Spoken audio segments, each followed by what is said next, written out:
My name is Atten, and I have severe c-PTSD. I made this video to tell you a bit about that, in addition to sharing some things that have worked for me, as well as some things that have not. This video is about mental health, and it's going to get really heavy with mature content. My goal is to share these facts with you in an effort to help you or someone you love who struggles with the detrimental effects of this illness. I'm going to dedicate the first part of this video talking about the condition in a more academic sense, giving you information about symptoms, potential therapies, and a bit of the history. Then I'll end the video by sharing my personal journey, including my progress and setbacks. It would be irresponsible for myself or anyone else not to inform you that every video and post on social media is for educational and informational purposes only. Internet-based information is not a substitute for professional medical or legal advice. This video is not intended as a substitute for professional advice, diagnosis, or treatment. Always seek the advice of your physician, therapist, or other qualified health providers for any questions you have regarding a medical condition. Never disregard professional medical advice or delay in seeking it because of something you have heard or seen on social media. If you are experiencing a medical or legal emergency, please call your emergency services or consult with the appropriate professionals immediately. And now on to our topic, c-PTSD. What is it? C-PTSD is complex post-traumatic stress disorder. It is a psychological condition that can develop as a result of prolonged and repeated exposure to traumatic events or abusive situations, such as physical or emotional abuse, neglect, captivity, or torture. c-PTSD is similar to post-traumatic stress disorder, PTSD, but it is characterized by a more prolonged and pervasive set of symptoms. Some examples of c-PTSD symptoms include emotional dysregulation. This refers to difficulty in managing or regulating emotions. People with c-PTSD may experience intense and fluctuating emotions, including anger, sadness, anxiety, and shame. People with c-PTSD may experience dissociative symptoms, such as feeling numb or detached, having gaps in their memory, or feeling as if they are watching themselves from outside their body.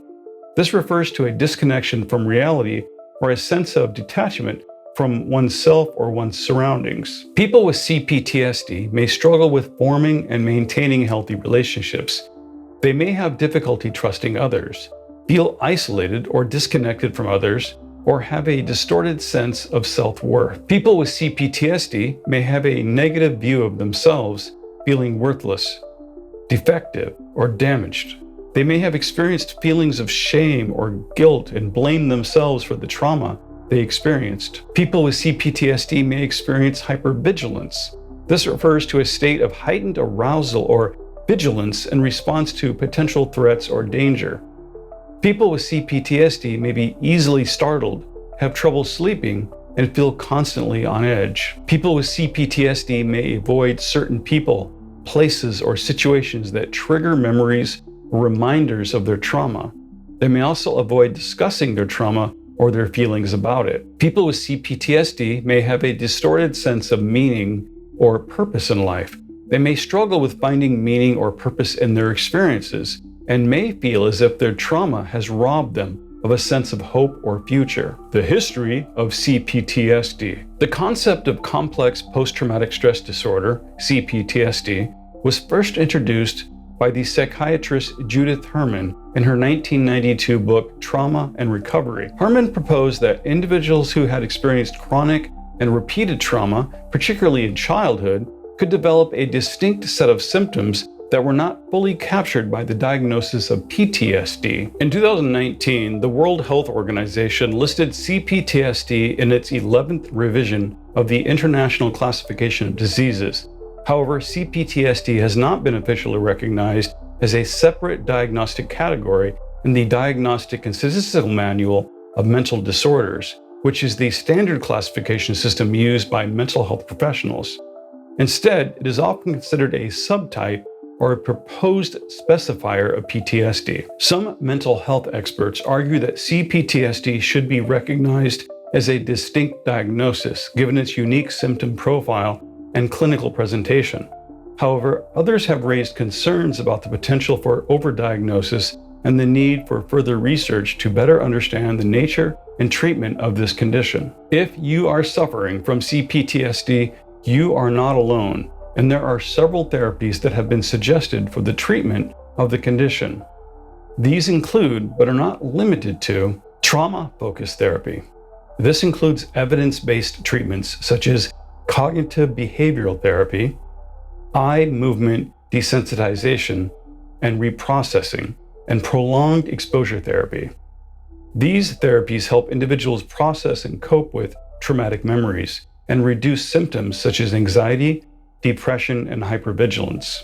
Dialectical behavior therapy is a type of therapy that helps individuals learn coping skills to regulate their emotions, manage distress, and improve interpersonal relationships. DBT includes individual therapy, group therapy, and skills training. Mindfulness-based therapies. Mindfulness-based therapies such as mindfulness-based stress reduction and acceptance and commitment therapy can help individuals develop greater self-awareness and acceptance of their thoughts and emotions. These therapies can also reduce symptoms such as anxiety and depression. Psychodynamic therapy. Psychodynamic therapy can help individuals understand how their past experiences have shaped their current beliefs and behaviors. It can also help individuals develop insight into their unconscious thoughts and emotions and make connections between their past experiences and current symptoms. Family therapy. Family therapy can help individuals with c-PTSD address the impact of their trauma on their relationships with family members. It can also help families develop greater understanding and empathy for each other and improve communication and problem-solving skills. Okay, so now I can share with you some of my personal experiences. In my 20s, I didn't know what was wrong with me, only that something was definitely wrong. As a teenager, I didn't smoke, drink, or use drugs. I was a musician playing in a band. I was even part of a professional Devo impersonation group for a short time until one member moved away. I was also a big gaming nerd. I'm still a big gaming nerd. All of my friends seemed to agree it was best I didn't use drugs, stating I was already much too hyperactive. But after moving to the big city and pursuing a career in music, it was nearly impossible to escape the lure of drugs. They were everywhere. After the first woman I ever fell in love with ended our relationship, I discovered I could self-medicate my way out of those bad feelings. The anxiety, the self-loathing, the depression. That was obviously not a solution. And I strongly urge others who might think they can self-medicate their way out of mental health problems to understand that is much like trying to get rich in Las Vegas. You might experience a few exhilarating adrenaline rushes, but ultimately the house always wins. And if you keep trying to fight that, you can and will eventually lose everything. In my case, after years of risky behavior, I woke up paralyzed in a hospital bed. Don't think that can't happen to you, because it can. That and much worse. Prior to my injury, I couldn't really tell you much of what I was like. I just know I hated myself. I knew I was a failure and a worthless person, largely because I grew up being told that on a nearly daily basis. Immediately after my injury, despite being paralyzed, I felt really emotionally strong. I felt empowered. I felt like the ugly weight from all the negative self-talk had disappeared. After all, I had just survived an injury that should have killed me. An injury that killed Bruce Lee, and he was one of the healthiest people on the planet. So I felt good. But that only lasted about a year, and then the seizures started. Those reoccurring seizures and 6 months of doctors telling me I wasn't having seizures really screwed me up. I had so many doctors telling me it was all in my head. I was imagining things. But then I was on the phone to a former girlfriend when I had a grand mal that lasted several minutes by her recollection. When I woke up many hours later, I discovered my tongue had been nearly bitten in two and was so swollen, I had difficulty speaking. The next day at my doctor's office, he looked at the same CT scans and angiograms he had always looked at, but this time he saw something different. And he said, "Oh yes, you have been having seizures. I'm sorry I missed that." He was a good guy. He apologized and he meant well, so I don't hold anything against him. But that really messed me up. I spent several years in a very dark place, emotionally, mentally, physically. I had trouble even leaving my house. I couldn't work. I had my entire life taken right out from under me. Paramedics had to scoop me off the sidewalk on many occasions. I kept trying to heal and move forward, but it felt like every step forward resulted in 2 to 3 steps backwards. And then one night, it all came to a defining moment, and I decided that this just wasn't worth being here anymore. I won't go into details about that, but I spent the night in the hospital, and when I left, I felt like I was getting another chance to get things right. And after that night, when I tried to move forward, I was finally making progress. Slow, but it was still progress. Although my illness had kept me trapped indoors, I began playing a multiplayer online game, which allowed me to meet new people and feel like I wasn't so isolated. This helped me leave my house. And as my next step in recovery, I started volunteering at the local food bank. I did that for about a year, and that led me to start performing stand-up comedy at open mic nights. For me, and the issues I was struggling with, getting on stage was a form of exposure therapy. I wondered, if I was having trouble even going to the store to get groceries, then what would happen if I got onto a stage and began telling stupid jokes to strangers? I thought I might start this with a couple impressions to sort of loosen up the mood, okay? That seemed like the most terrifying thing I could imagine. Next to jumping out of an airplane, which, by the way, people suffering from depression probably shouldn't do that. The only way I was able to get on stage was by becoming a different person. I got on stage, starting my routine with some pretty stupid impressions because I didn't have the courage or strength to go on stage as myself. So I created a character to hide behind, and it worked. Even in one of the most liberal neighborhoods in one of the most liberal cities, I got a lot of good laughs by saying some pretty terrible things in an imitation of what actual adult politicians were saying in public to their constituents. And little by little, I was able to improve my self-confidence until I was eventually able to return to work.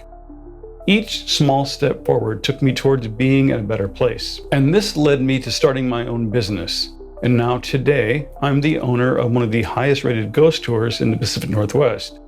Prior to the pandemic hitting in 2020, people from around the globe would come into town just to take my ghost tour. I've been interviewed by so many magazines, national and local, I've stopped counting.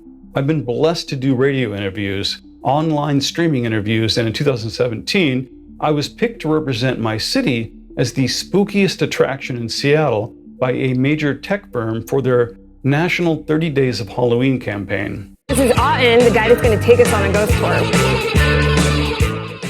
Are ghosts real? So my job is not to prove that something's a ghost. My job is to disprove it. Let's go check out all the people that were murdered. That's a long way from being trapped in my apartment, unable to go outside. So exposure therapy really helped me, but it wasn't easy, and you can't give up. However, I've had to return to therapy in recent years because I've been the target of relational aggression, a form of abuse that I'll be discussing the details of in my mercury poisoning videos and the book I'm writing on the subject. Because of the last 9 years of abuse, my c-PTSD is back to being extremely severe. I have almost nightly nightmares, trouble sleeping, anxiety, flashbacks, and when I see things, places, or people which remind me of the source of that trauma, it can send me back into a very bad place. So I try to avoid those places and people. My hypervigilance is so extreme that I'll become laser focused on one specific thing at the expense of remembering anything else. At the start of this video, I said I'd share some things that have worked and things that have not. Things that did not work were unhealthy behaviors such as avoidance, negative people, food, alcohol, drugs, and sleeping for days on end. What does work is therapy, exercise, practicing gratitude, meaning focusing on your positive things in life, complete honesty, and living a healthy lifestyle that involves putting up boundaries to exclude negative, unhealthy people who are engaging in destructive, unhealthy lifestyles. Personally, I found that focusing on ways to and engaging in actions to uplift others and contributing to your community can do wonders to combat the trauma and negative feelings. If you are familiar with the symptoms of PTSD or know someone who suffers from this trauma, there is hope as long as you believe in yourself and make the decision to get better. And no matter what obstacles you face, remain dedicated to your healing. You're worth it. You deserve to live a happy life. And I know it is possible. Right now, my journey towards good mental health is ongoing, and it has certainly suffered setbacks, but I know that any obstacles can be overcome so long as we remember to believe in ourselves, to make plans for our future, and strive to live with a dedication to honesty and surround ourselves with positive people and healthy choices. I'm Atten, and I want to thank you so much for making it this far. I hope you'll stick around and check out my other videos. I'm grateful for your kindness and support. Thanks for watching.